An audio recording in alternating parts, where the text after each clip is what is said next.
really excited to get a chance to talk with Richard Scudamore, someone I never thought would have the chance to interview.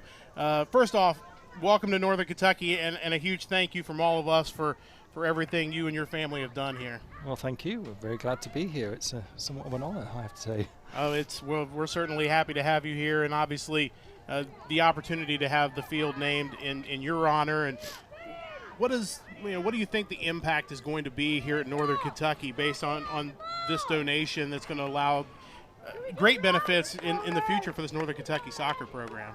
Yeah, well, obviously it's been named in my family's honor. As you know, it's not me. It's my aunt, my dad's twin sister, Brenda Hoskins, was born and for a lot of her life was a Scudamore, so it's in her honor, it's her legacy.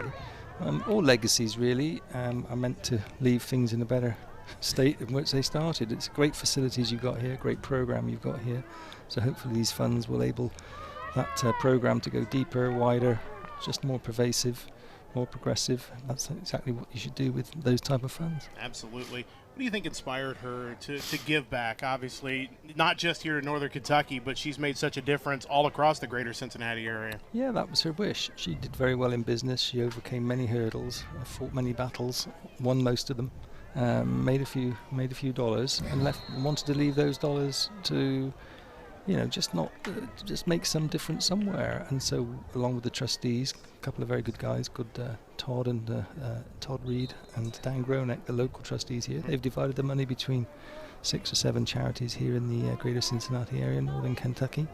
And we've done the same with my brothers back in the UK. Our family have done a similar thing, just trying to help people along the way, things that meant something to Brenda. Oh, that's tremendous. It's great to see her impact going to continue on everywhere. Getting a chance to chat with you as a longtime Premier League fan myself, obviously the years that you were in charge of the Premier League, the league was already huge, and then now has just exploded to a whole nother level. What are some of the challenges, the excitement that you went through running the Premier League and seeing it grow to what it is today, which is just it's an unbelievable level? Yeah, of course, when you're running the English Premier League, you're blessed because your starting position is that you've got massive clubs with massive history, massive heritage, and a good degree of interest, not just within the UK but around the world.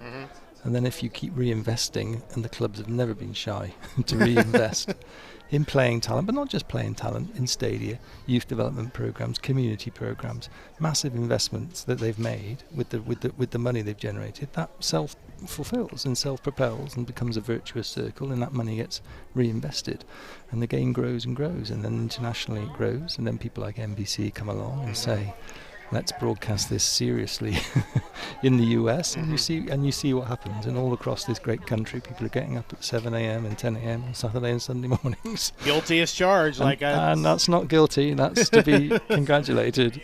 Well, it's amazing to me because I can remember back in the 90s as you were taking over, I had friends that would tell me about the Premier League, but it was kind of like, oh, we go to the soccer bar and we watch it.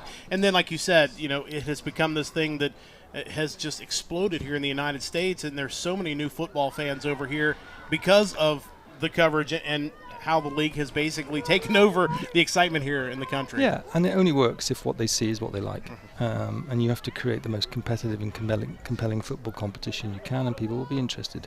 And that's what we're all striving for. Even here at NKU, you're striving to put on the most competitive and compelling type of soccer you can put on, and making those marginal gains and making those marginal improvements, and people will watch. Absolutely, and of course it's an exciting year, the World Cup coming up, and interesting group for sure.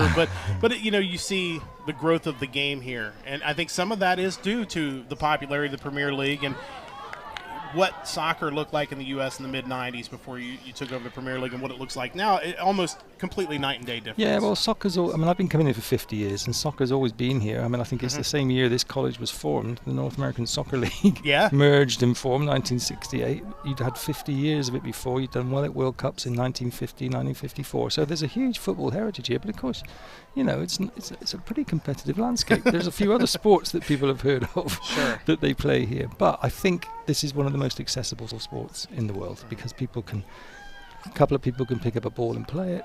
It's always been big in youth soccer here, always been, and women's soccer has been much more developed, against relative to the men's game here. So there's a whole lot of advantages that the US has, and it is good to see it grow. It was always going to grow. It had to grow because it is still the world's most simple and accessible sport. There's less rules than in most sports. People can pick it up within 5 minutes of watching, knowing what's going on. People pick a team. It's just the way it works, and it will continue to work. I feel like it took us a while over here to catch up, but I think we're from an interest standpoint and from a competitive standpoint on the men's side, so the women have done very well, but it's been great to see. Again, just last thoughts about, the honor that your family being, the field being named and being here and everything that goes around that, just your thoughts about what it's going to mean, again, to this program that has already had a lot of success, and this is going to allow them, I think, to even go to another level. Yeah, and of course, we've been made very welcome here, and I know people are grateful for the legacy, but we're also honoured, the fact that people would want to be associated with Brenda, the family name, and everything else, and so it works for both parties, and that's really what it's all about.